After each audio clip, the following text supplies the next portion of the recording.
हरि ओम. योगदास उवाच. योगदासांचे प्रवचन. ब्रह्मसत्या जगत मिथ्या. अफलातून नगरीमधील बाळू सायंकाळी सुमारे 6 वाजता कचेरीतून घरी आला आणि घराचे कुलूप काढू लागला.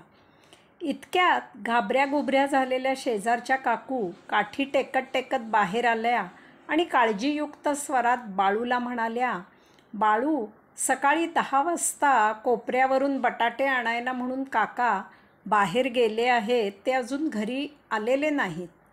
तू त्यांना मध्येच थांबवत बाळू म्हणाला, काही काळजी करू नका, फक्त 2 मिनिटे थांबा. असे म्हणून बाळूने कुलूप काढले.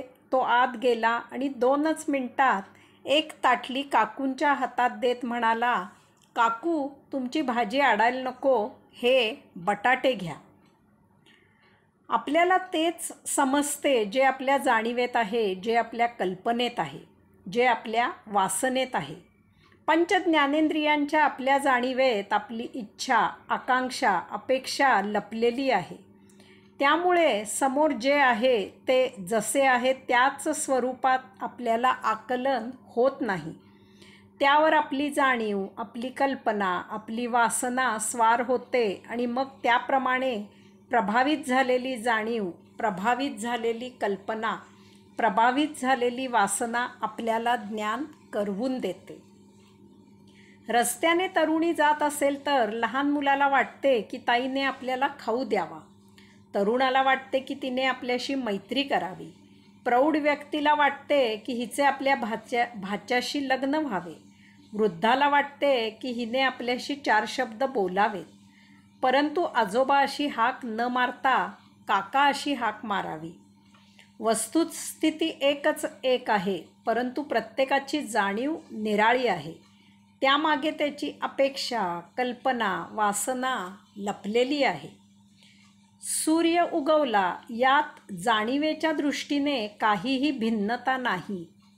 परंतु चित्रकार चित्र काढतो, कवी काव्य करतो, मुले शाळेत जातात, दुकानदार दुकान उघडतात, कामगार कामावर जातात, शेतकरी शेतात जातात, पक्षी भक्ष्य शोधायला बाहेर पडतात आणि चोर झोपी जातात. आपण तेच पाहतो जे आपल्याला पाहायचे आहे. आपण तेच ऐकतो जे आपल्याला ऐकायचे आहे. रस्त्याने जाताना तहान लागली असेल तर आपल्याला लगेच उसाचे गुऱ्हाळ दिसते. सौंबरोबर फिरायला जात असलो तर पलीकडील फुटपाथावरील जाईजुईच्या वेण्यांचा वास सौंच्या नाकात दरवळतो. आपल्या नाकाला त्याचा पत्ताही नसतो. माणूस देहाने या जगात प्रत्यक्ष वावरत असला तरी तो त्याच्या कल्पनांच्या जगात जगत असतो. आजूबाजूच्या जगाचा त्याच्या इच्छेप्रमाणे, कल्पनेप्रमाणे, वासनेप्रमाणे तो अर्थ लावतो आणि त्याप्रमाणे आचरण करतो. जग कसे आहे यापेक्षा ते त्याला कसे हवे आहे, कसे अपेक्षित आहे याला महत्त्व आहे. त्याप्रमाणे तो ते पाहतो आणि त्याप्रमाणे त्याचा अर्थ समजून तो आचरण करतो. वेड्यांचे एक विश्व तयार झालेले असते. ते त्यांच्या कल्पनेप्रमाणे त्यात वावरत असतात. ते त्यांच्यासाठी अस्तित्वात असते. त्यांच्या नजरेसमोर ते एक व्यक्ती निर्माण करतात आणि त्याच्याशी ते बोलत असतात. हे त्यांचे विश्व सर्वसाधारण माणसापेक्षा निराळे असते. त्यामुळे सर्वसाधारण माणसाकडून त्यांना वेडे ठरविले असते. मी असे ऐकले आहे की एकदा इंदिरा गांधी वेड्यांच्या इस्पितळाला भेट द्यायला गेल्या होत्या. तेथे इस्पितळाची पाहणी करताना अनेक वेडे त्यांना अनेक चाळे करताना दिसत होते. अशातलाच एक वेडा नळाच्या पाण्याने बादली भरून त्यात मासे पकडायचा गळ टाकून मासा मिळण्याची वाट पाहू लागला.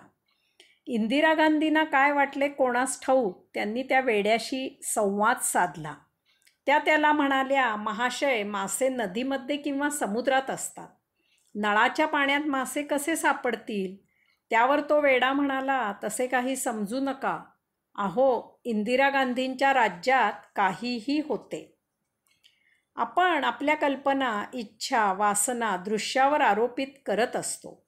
एकाला सुंदर आणि उपयुक्त वाटणारी वस्तू दुसऱ्याला कुरूप आणि निरुपयोगी वाटू शकते.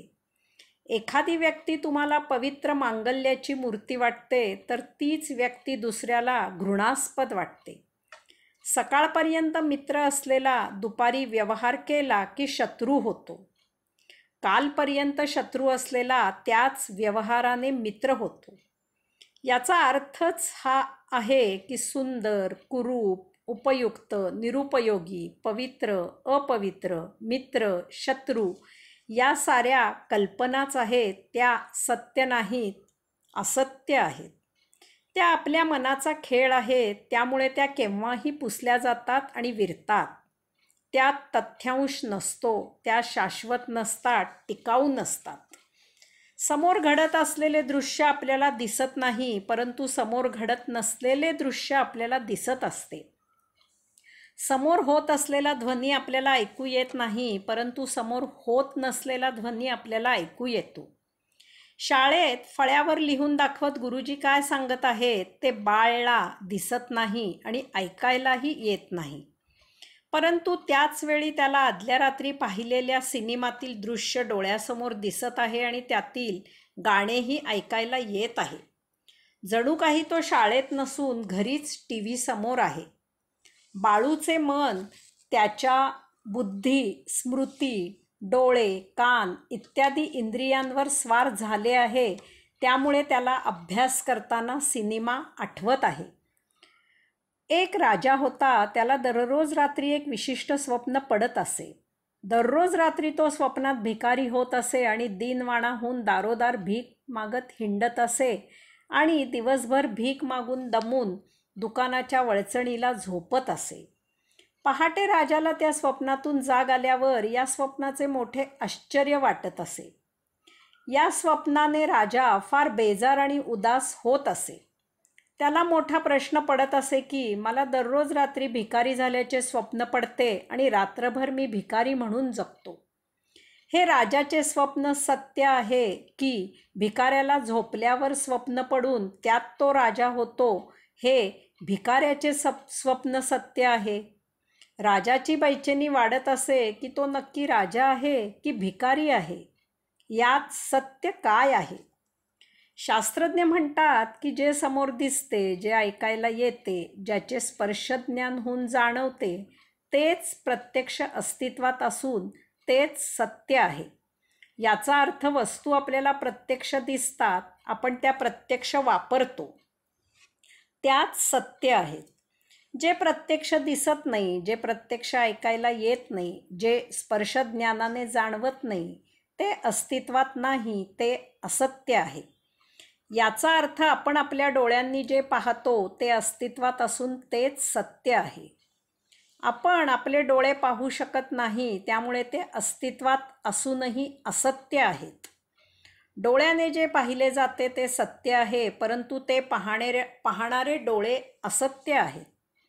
संशोधन करून शोध लागलेल्या वस्तू सत्य आहेत, परंतु ते शोध लावणारे शास्त्रज्ञ असत्य आहेत. विज्ञान सत्य आहे, परंतु वैज्ञानिक असत्य आहे. प्रत्यक्ष आणि अप्रत्यक्ष, सत्य आणि असत्य यांच्या जंजाळात ही अशी काहीतरी चमत्कारिक आणि विचित्र विधाने तयार होतात.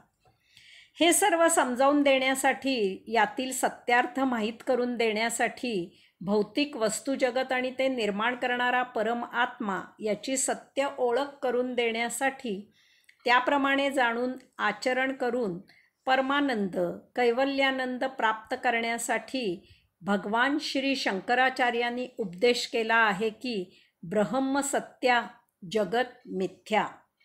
हे विश्व आणि त्यातील वस्तुजगत माया आहे. माया याचा पहिला अर्थ असा की जगत फसवे आहे, नष्ट होणारे आहे, त्यामुळे ते मिथ्या आहे, असत्य आहे. त्याचा जराही भरवसा देता येत नाही. सुनामी लाटा, भूकंप किंवा अशाच काही विपत्ती केव्हा उद्भवतील आणि येथे सर्वस्वाचा नाश केव्हा होईल याचा काही नियम नाही.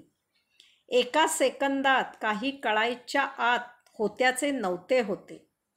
माया याचा दुसरा अर्थ असा की भौतिक वस्तुजगताचा कितीही उपभोग घ्या, त्यामुळे कधीही तृप्ती होत नाही. जी काही तृप्ती झाल्यासारखी भासमान होते ती फसवी असते, क्षणिक असते. कालव्यय झाला की पुन्हा त्याच उपभोगांची उर्मी येते, पूर्वीपेक्षा जरा जास्तच जोरात येते, कारण चव माहीत झालेली असते. माया याचा तिसरा अर्थ असा की येथील वस्तुजगत उपभोग घेणाऱ्याला मायापाशात रममाण करून ठेवते, त्यातच गुंतवून ठेवते. या मायाजालामुळे संचित भोग निर्माण होऊन जन्ममरणाचे फेरे सुरू राहतात. या मायाजालामुळे ब्रह्म सत्य आहे ही ओळख होत नाही. वास्तविक या विश्वासकट विश्वातील तमाम वस्तुजगत हा सर्व ब्रह्माचाच खेळ आहे, लीला आहे. विश्व आणि त्यातील वस्तू त्या एकमेवाद्वितीय ब्रह्मापासूनच निर्माण झालेल्या आहेत.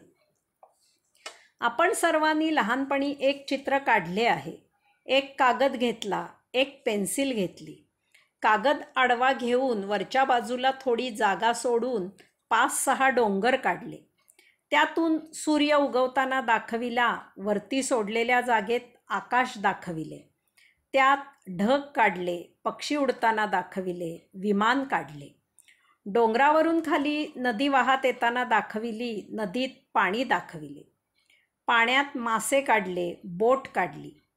नदीच्या एका किनाऱ्यावर शेते दाखविली, त्यात शेतकरी काम करताना दाखविले. बाजूला 4 झोपड्या काढल्या, त्यात शेतकऱ्यांच्या बायका घरकाम करताना दाखविल्या. आजूबाजूला त्यांची मुले खेळताना दाखविली.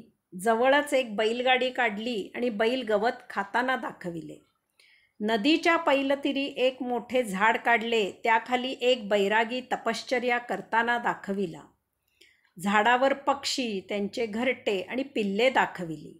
जवळच एक देऊळ काढले, त्यावर एक भगवा झेंडा दाखविला.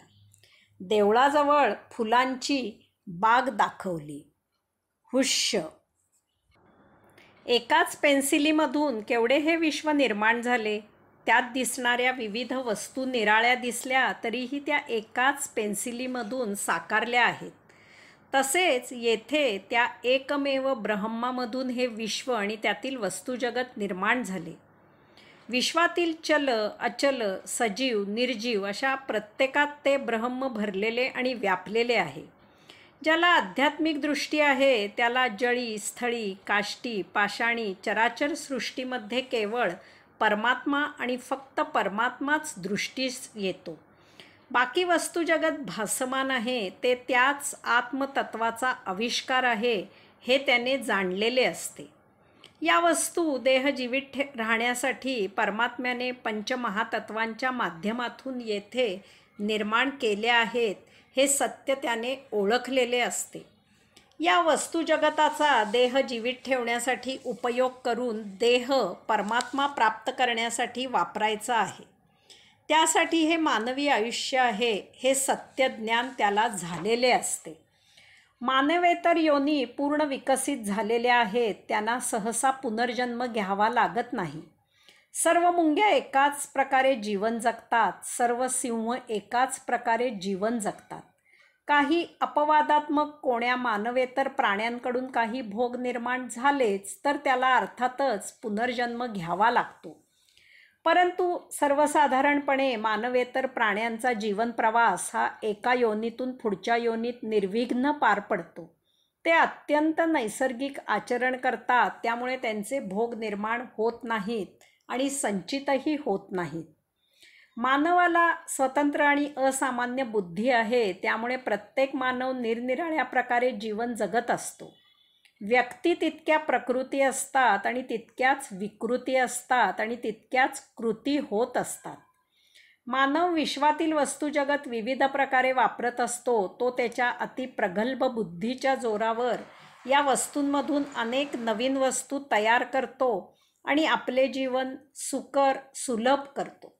स्वाभाविकच मानव वस्तुजगतात आकृष्ट होतो. त्याला या वस्तूंना भौतिक मूल्य आहे हे माहीत असते. त्यामुळं तो वस्तू मिळवण्याचा, ते संचित करण्याचा आणि त्याचे रक्षण करण्याचा उद्योग करतो. हळूहळू त्याच्या जीवनाचे ध्येय धनसंपत्ती, पैसा अडका, मालमत्ता मिळवणे हेच होते. तो त्यातच रममाण होतो. पैसे मिळविण्यात, ते साचविण्यात आणि ते टिकवण्यात त्याचे सारे आयुष्य वाया जाते.